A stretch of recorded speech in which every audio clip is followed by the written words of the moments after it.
as an artist, when you look back on your work, what are you thinking about? And is there obviously a sense of achievement and completion, but there's more to it than just that. There's obviously a connection between what you've created and where it is and what it represents. How, from a reflective perspective, now that you've reached this particular stage, Yeah. how do you feel about it? Gee, that's a cracker question. Generally, it's you never want to see it again.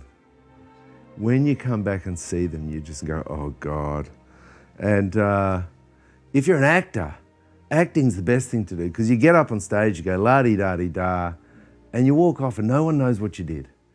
But with sculpture, all your mistakes are there. And generally as an artist, art's a funny thing. We just seem to see fault. I, as an artist, I shouldn't, but I just see so many mistakes. I just see a disaster stand. You know, it's funny. So there's that part of it that is difficult when you come back and see your work. But there was a nice story when that crucifix I told you about earlier, I made that and I took Beck, when I just met Beck, I went and took her to the church and showed her this crucifix I'd made. And as soon as I saw it, I was deeply embarrassed. And she said, no, let's sit and watch it for a while. And as we left, she said she felt she wanted to, I was sort of making apologies in the car, and she said she wanted to take it down and hug it. It was beautiful. She said, I just wanted to take him down and hug it. It makes me a bit teary now, you know? Yeah. And it's funny, it's a funny thing. It's a funny thing, yeah.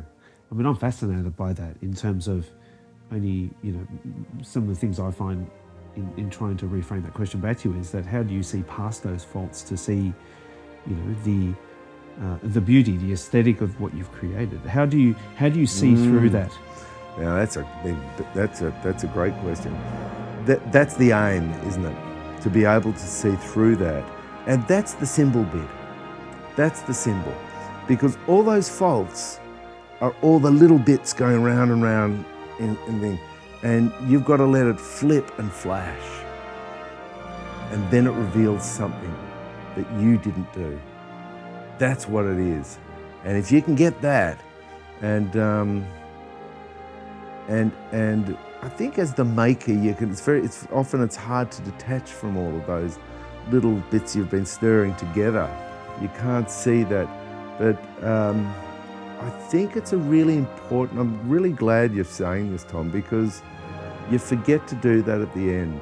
It's so important to sit back and reflect and give thanks and be grateful for what you've been given. Yeah, I think that's a good question, Tom. I think that's where it goes, yeah, let go of that and allow what's done to speak.